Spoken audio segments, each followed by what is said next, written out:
नमस्कार दोस्तों, आप देख रहे हैं इस वक्त BS4 पर हिंदी न्यूज़ चैनल, जहां खबरें बिकती नहीं सीधी बोली जाती हैं। आज हम आपके सामने वो खबरें साझा करेंगे जिनको आज हर कोई जानना चाहता है, मगर ये गोदी मीडिया आपको कभी नहीं दिखाएगा।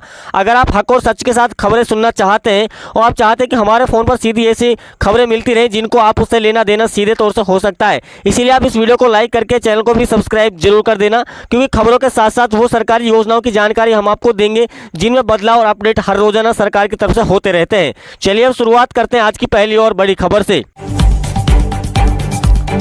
दोहरी नागरिकता मामले में राहुल गांधी की बढ़ सकती है मुश्किलें, हाईकोर्ट ने जांच के दिए निर्देश। कांग्रेस नेता राहुल गांधी को लेकर के इलाहाबाद हाईकोर्ट की लखनऊ पीठ ने बड़ा आदेश दिया है। अदालत ने दोहरी नागरिकता मामले में प्राथमिकी दर्ज करने और ब्रिटिश नागरिकता से जुड़े आरोपों की जांच केंद्रीय एजेंसी से कराने की बात कही है। कोर्ट के निर्देश के बाद अब मामले में आगे की कानूनी प्रक्रिया पर तथ्यों की विस्तृत जांच शुरू होने की संभावना बढ़ गई है। प्रधानमंत्री मोदी की सांसदी खतरे में, होगी गिरफ्तारी। नीट एग्जाम को लेकर के युवाओं ने सड़कों पर उतर करके विरोध जताया है और प्रधानमंत्री मोदी के इस्तीफे की मांग तेज कर दी है। आरोप लगाया जा रहा है कि प्रधानमंत्री मोदी पर फर्जी डिग्री होने और उसको सार्वजनिक नहीं करने पर यह मामला बढ़ गया है। अपने देश में एक अनपढ़ व्यक्ति को नहीं रहने देंगे, अशिक्षित व्यक्ति के हाथ में इस देश को नहीं सौंपेंगे। अब सिक्योरिटी गार्ड की नौकरी करता है तो उससे कम 15 से 20 डॉक्यूमेंट मांगे जाते हैं, लेकिन जो देश का प्रधानमंत्री है उसके पास डिग्री दिखाने से भी दिक्कत है। इसको लेकर के बड़ी आवाज उठने लगी है। 22 जुलाई के बाद बदलेगी राम मंदिर की व्यवस्था, दर्शन से लेकर के चढ़ावा प्रबंधन तक होंगे बड़े बदलाव। 22 जुलाई के बाद राम मंदिर में दर्शन व्यवस्था, पूजा पद्धति, राम भोग, चढ़ावा प्रबंधन, सुरक्षा और श्रद्धालु सुविधाओं में बड़े बदलाव लागू करेगा। संतों और रामदीय परंपरा के विद्वानों के सुझाव के आधार पर व्यवस्था को अधिक पारदर्शी, अनुशासित, आधुनिक और श्रद्धालु अनुकूल बनाया जाएगा।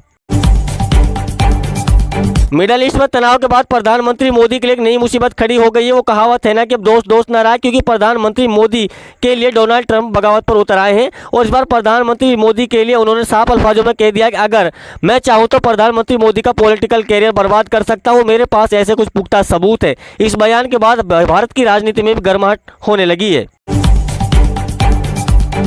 टीएमसी को फिर लगा बड़ा झटका, शुभेंदु सुष्मिता समेत 3 पूर्व सांसद बीजेपी में शामिल, राज्यसभा से दिया था इस्तीफा। टीएमसी के 3 पूर्व राज्यसभा सांसदों ने भाजपा का दामन थाम लिया है। सुष्मिता देव प्रकाश चिकबराइक और शुभेंदु शेख रॉय कोलकाता में राज्य भाजपा अध्यक्ष नमित भट्टाचार्य की मौजूदगी में पार्टी में शामिल हुए।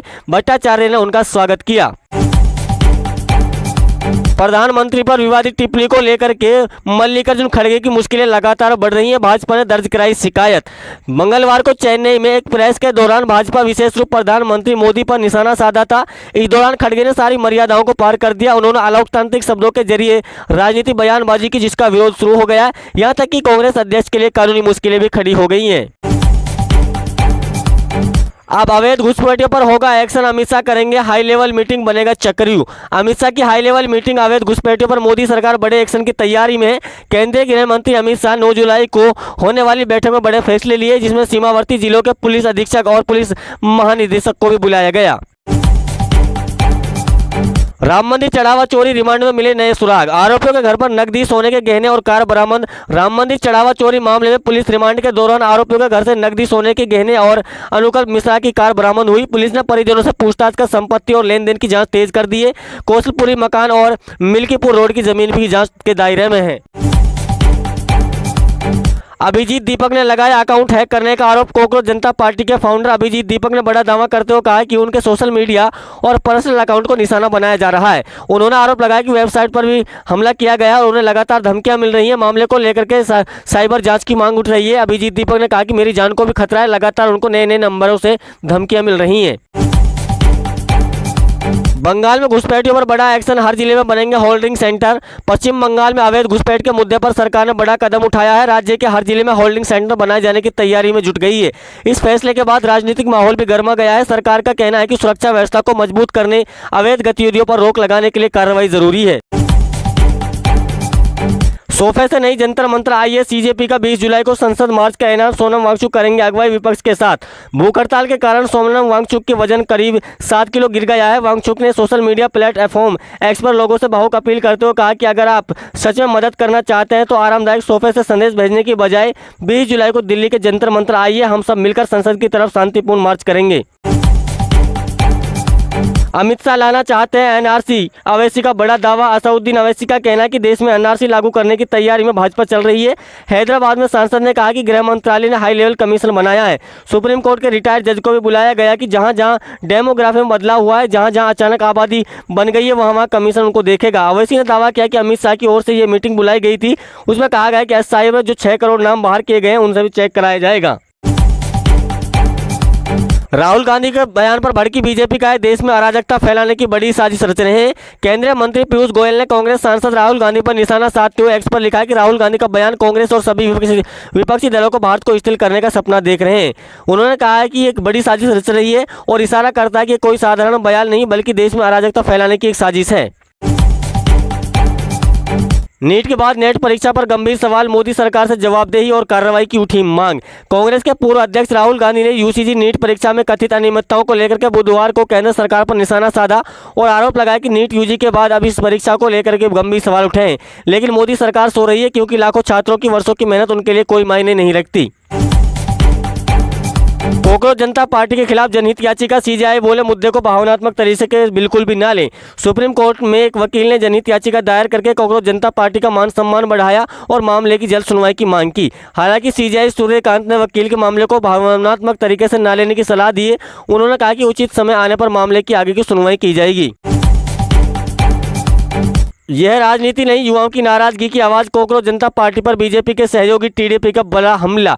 आपको बता दें कि लगातार चंद्रबाबू नायडू बीजेपी से दूरी बना रहे हैं और इस बार उन्होंने साफ अल्फाजों में कह दिया कि वो बीजेपी से नाता भी तोड़ सकते हैं। श्रीनिवास राव ने कहा कि कोकरोच जनता पार्टी को सिर्फ राजनीतिक के नजरिए से नहीं देखना चाहिए। उन्होंने कहा कि युवाओं को नाराजगी, बेरोजगारी और व्यवस्था को लेकर के बढ़ती निराशा की आवाज़ है।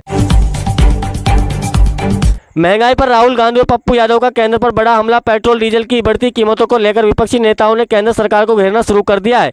राहुल गांधी ने कहा कि जनता की जेब पर लगातार वार हो रहा है, जबकि पप्पू यादव ने तंज कसते हुए कहा कि सरकार जनता की जेब काटने में लगी हुई है। सोशल मीडिया पर की महंगाई को लेकर के गुस्सा तेजी से दिखाई दे रहा है। यूपी पंचायत चुनाव में देरी के बीच से योगी सरकार का बड़ा फैसला। उत्तर प्रदेश में पंचायत चुनाव टलने के बाद योगी सरकार ने गांवों के प्रशासन को लेकर के बड़ा फैसला लिया। सरकार ने साफ किया कि जब तक नए चुनाव नहीं होंगे तब तक गांव की जिम्मेदारी मौजूदा प्रधानों के हाथ में रहेगी। सरकार का कहना है कि विकास कार्य और योजनाएं प्रभावित न हो, इसलिए कदम उठाया गया है। रूस ने यूक्रेन पर दागी खतरनाक मिसाइलें। जेलेंस्की बोले रूस पागल हो चुका। रूस और यूक्रेन के बीच जंग लगातार और खतरनाक होती जा रही है। रिपोर्ट के मुताबिक रूस ने यूक्रेन पर ऐसी मिसाइलों से हमला किया जो परमाणु हथियार ले जाने में सक्षम बताई जा रही हैं। हमले के बाद यूक्रेन के राष्ट्रपति जेलेंस्की ने कहा कि रूस पूरी तरह पगला हो गया है। दुनिया की नजरें अब इस मुद्दे को अगले कदम पर टिकी हुई हैं। के प्रधानमंत्री हैं नरेंद्र मोदी, ये भ्रष्टाचारियों के सरदार हैं और प्रदेश के मुख्यमंत्री योगी आदित्यनाथ जी जितने भ्रष्टाचारी, अत्याचारी और अपराधी हैं उसके सरदार। सच्चाई ये है कि अगर ये लोग वास्तव में ईमानदार होते और दृढ़ इच्छा शक्ति से ईमानदारी होती, उन लोगों की कतई हिम्मत न करती। जब इतने कैमरे लगवाए हो तो कैसे डकैती पड़ रही।